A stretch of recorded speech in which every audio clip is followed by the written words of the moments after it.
Hi, Shannon Waller here, and welcome to Inside Strategic Coach with Dan Sullivan. Dan, as usual, I like to collect interesting things that you say. And you said something in our free zone workshop last week that I thought, this would be perfect for the podcast. You said one of the things that's really important in entrepreneurship is being excited about being surprised. Mm-hmm. And I thought, that's a fun turn of phrase. But you riffed for a little bit about there are always surprises, and how you respond to those is very much key to whether or not you're a successful, happy entrepreneur or not. So what do you mean by being excited about being surprised? Well, the definition of surprise is an astonishing event that you weren't expecting. I love that. Yeah. Yes. That sort of thing. So to be taken by surprise means that nothing that you were preparing for or nothing that you thought was going to happen actually happened. So very unexpected. Very unexpected, yes. Got it. Totally unexpected. Yes. And people can respond in numerous ways.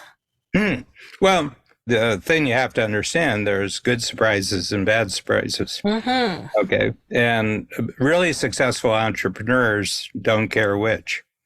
Oh, that's interesting. They don't care which. How come? Because you can do different things with a good surprise than you can with a bad surprise. Okay. Tell me more. I need to know.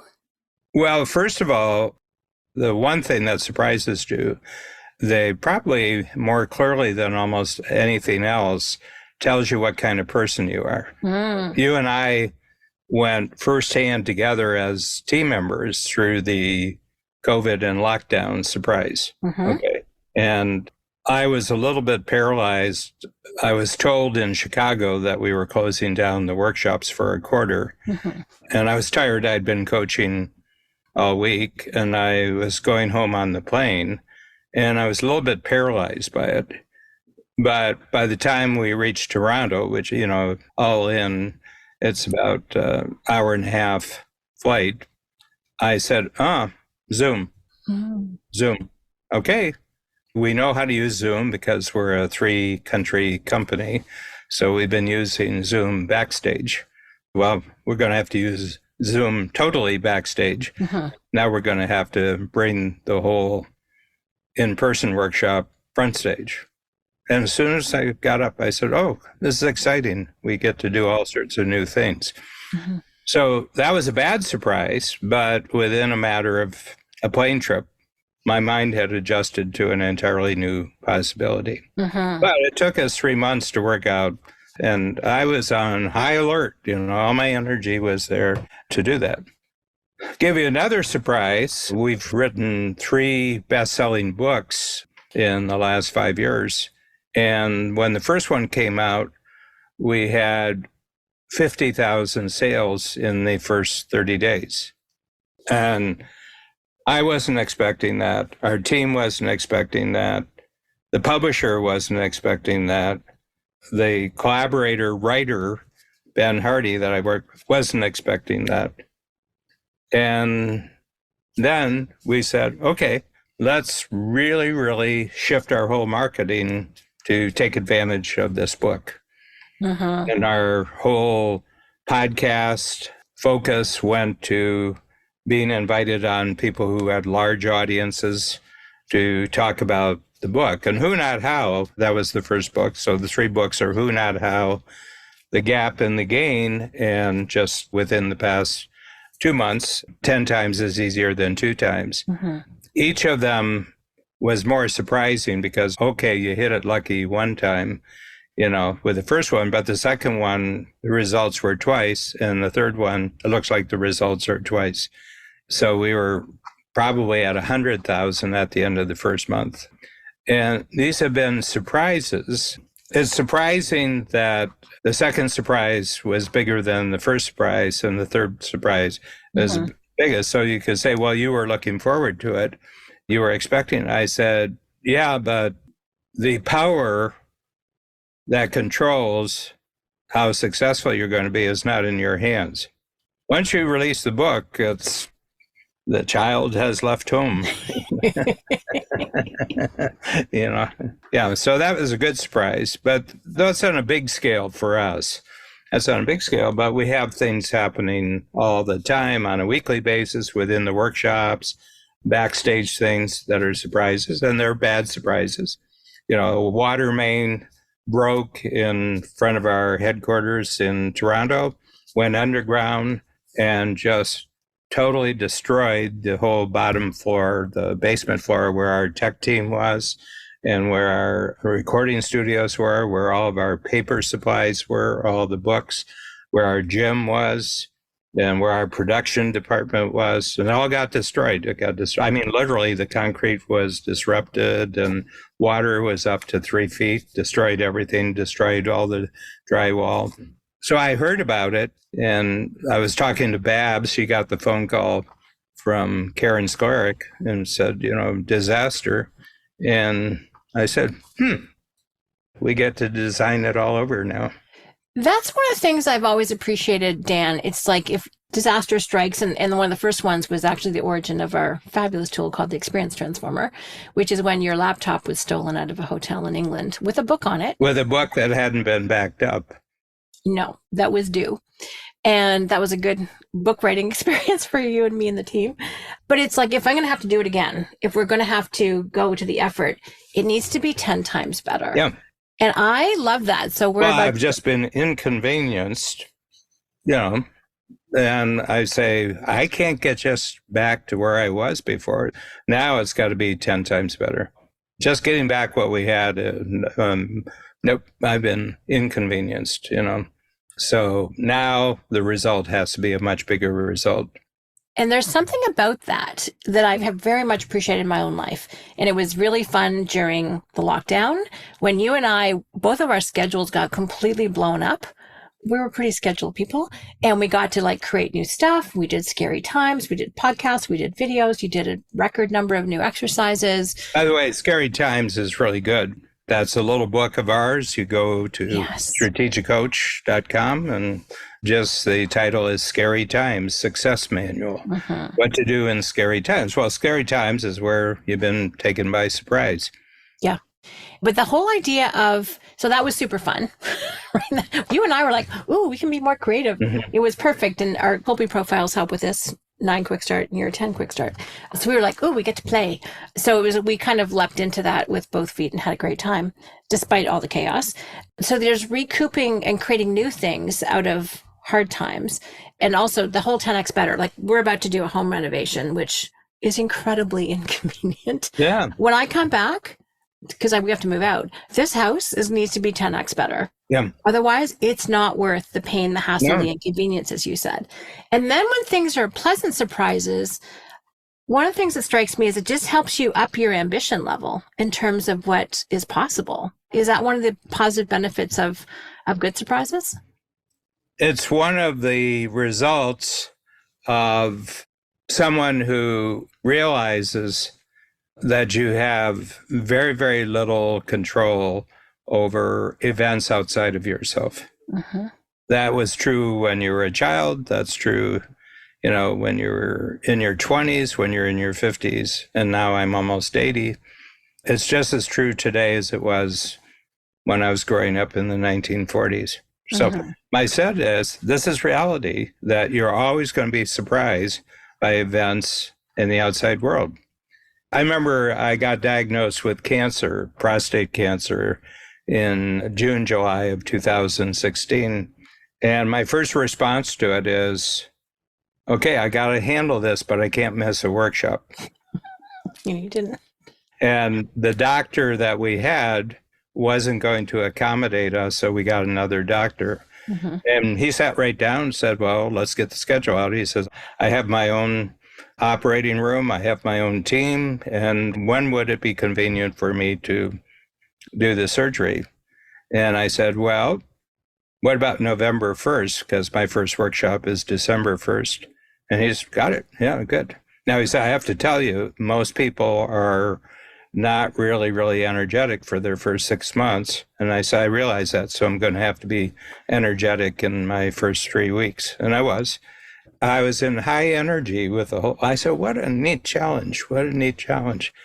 So what I'm pointing to here, it's not the event, it's not the surprise, it's the mindset.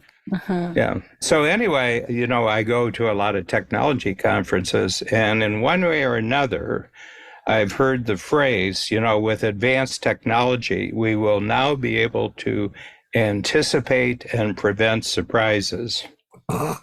And then they get surprised. And I said, this is fairy tale stuff. You think you live in a fairy tale world. I said, the real world is there's always going to be surprises. The number one bank for new startup technology, the Silicon Valley Bank, went belly up in 3 days. 3 days. Okay. And everybody was betting on their bet, and the bank was betting up their bank, and the whole bank, it went under. It had to be rescued by governments and larger banks and everything like that. And I said, these are the people who are trying to make the future free from surprises. So this whole mindset, Dan, of being excited by surprises, good or bad, is really kind of a cool twist on things. Yeah, you do one thing with one kind of surprise and you do something. And I will tell you this, that people who are entrepreneurial take more advantage of bad surprises than they do of good surprises. And I think that's a weakness in them. Okay. Because there's a temptation when you have a good surprise, we don't have to do anything now because the surprise is taking care of things. I said, no, you got about 24 hours to get your mind straight, and you got maybe 2 or 3 weeks to get your activity and your focus rearranged, or you're going to miss the advantage. With bad surprises, you have no choice about how you have to respond because your survival may be at stake, which ours totally was when we had the COVID lockdown, So that's a surprise. Always big surprises, Yeah. Shutting down the whole world's a big surprise. Yeah. The mindset here to be excited by surprise, it's just the opportunity to make things better, to respond in new ways, to be more creative in response to a challenge. If you could name it, Dan, what is the main thing that people, in terms of how people respond to negative surprises versus good surprises? Is there a way to kind of contrast or sum those two up? Well, first of all, they're paralyzed, and then they're angry, and then they blame. But they don't do anything. They don't change. Their mindset doesn't change. They feel victimized, and they go into a stupor. Yes. Into a stupor, and they're useless. So they hate bad surprises because it makes life worse. And I said, well, why don't you just have a mindset that every bad surprise is going to make life better? So it's just a mindset. You got a button and it's click this way and it's terrible and I'm a victim, and you click it this way and it says, oh, wow, opportunity. I mean, you can make incredible progress in the short-term period after a bad surprise. Boom. First of all, you're focused. I mean, you are totally focused, So true. It's like people who have near-death experience and then they come back and all of a sudden, life gets really, really simple and clear, And it doesn't last, that clarity and focus. You got a short window where you can really take advantage, and then the window closes. And with good surprises, short window too, right? Well, the danger there, it can make you more complacent. Right. Yeah, you can kind of go to sleep.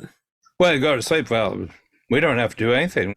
We just go with the tide here. Yeah, but tides turn, And then you're going to have a surprise that you'll probably interpret as being negative. Yeah.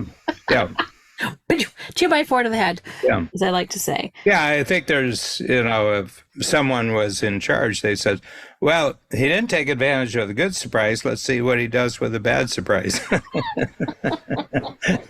Yeah, pay attention, darn it. If there's a big playwright, is doing this, yeah. But it's so funny, the whole notion that we can make the world so safe and secure and predictable that there would be no surprises. This is fairy tale land. These are 40, 50-year-old adults who are acting like they're 6 years old, So my sense, surprises are just reality. So what's your basic approach to reality? What's your basic approach to reality? I love it. Yeah. Are you okay with reality? And Apparently, quite a few people are not. no, no, no. But I like it's not even just being okay, Dan. Like you talk about being excited. So this is like welcoming them and looking forward to them. I had a negative surprise when my flight to Chicago last week was canceled due Oh, to yeah. mechanical issues and had to get super creative and resourceful on how to get there in time for my event the next day. Mhm. And it was definitely a surprise. Fortunately, I had plan A, plan B. I ended up on plan C. I did not have a plan D, so I didn't want to have to go there. But it worked out and I wasn't overly fussed. I mean, I had resources, got there on time, delivered a great day, kind of revved up, to be honest. So it was interesting and I felt proud of how I handled that. I could have lost my mind. I could have been super stressed. I could have been really like a jerk on the phone to the people who were trying to help me reschedule the flight. I mean, I did not turn into someone who was unpleasant to deal with. So that for me was a win. I'm not sure if I would say excited, but it was a challenge. Well, I met it. I mean, what do you want to do with the experience? I mean, we have total control over our responses. We have no control over the events, but we have total control of our response. And that's, So don't fight reality. yeah. Yeah. It always ends up bad. And to your point, Dan, be very conscious and use it to your advantage. Make it better. Learn from the situation. Make it a 10x return if you're going to be inconvenienced, right? Like there's not just settling, but there's a creative, like fun challenge, make life even better mindset that you have towards it, which I have found very useful and very inspiring. Yeah. And we had another example, Babs and I especially, and certain team members, but we found out, I think it was probably about 5 years ago, I'm not quite sure, that one of our big star entrepreneurs in the program was stealing and repackaging 80. We had 80 case examples of them stealing our material, even though at the bottom of their annual renewal contract, it says, I will not use any strategic coach materials for my own purpose other than to use what I learned in strategic coach to create my own tools. And he didn't do it. And we sued him. Because he was going on the internet with it. And that's a huge multiplier. So we sued him in long, very expensive, very grueling 2 years. And we have a non-disclosure agreement, but I can say that I'm not unhappy with the result from the whole proceeding. But I came out of it and I said, we got to go really big now with that experience. And just this year, we've now put in, by the end of the year, we will have submitted 50 applications for patents. And we had 1 or 2 patents. I said, now we're going to patents. And my goal is that within a matter of 10 years or 15 years, that the total value of all of our patents is equal to the total amount of revenues that we have created since we started the company. And I said, that'll be payback. I'll feel good about it. And we've created a whole new program out of this. And our clients, we have 150 or so clients who have billions of dollars worth of patents. And it was all because I was put through the inconvenience of a dishonest schmuck in our program. And now we're, our scrutiny, we've hired a company that does 24-hour surveillance on the internet, that any mention of now we're moving it into other languages. One of the things, they always steal our diagrams, so it's an easy thing to check. We got trademarks, and if that hadn't happened, we'd still be lolling along the way we were. So I think you call it getting a PhD. Yeah. I went through an 8-hour disposition, where the opposing lawyer just pointed out all sorts of inconsistencies and everything like that. I mean, she couldn't deny the main charges, and I said, well, the one value out of this is both she and we are being paid by the same check writer, because he's going to lose. But I said, useful experience to go through, very useful never to go through the experience again. Mhm. And all the learning I got from that 8 hours and from the 2 hours, I said, I got to get a big payday now for this. I was really inconvenienced about it. That was a bad surprise, Mhm. But look at what's good. It's changed our entire future. Yeah. That mindset and that determination, I love every second of it. There's something so rich in that to take every experience of your life, good surprise, bad surprise, and make just incredible use of it, to me is exciting. And that's why surprises are exciting. That's how we started off. Yeah. Yeah. It's in life, actually living the Coyote and Roadrunner animated film. Beep, beep. So Yeah. Wile E. Coyote is trying to do something bad to us. Surprise. I'm not, beep, beep. There's just something so totally timelessly human about this activity, Doesn't matter what you get thrown at, you turn it into good. Fabulous. Thank you so much, Dan. Thank you, Shannon.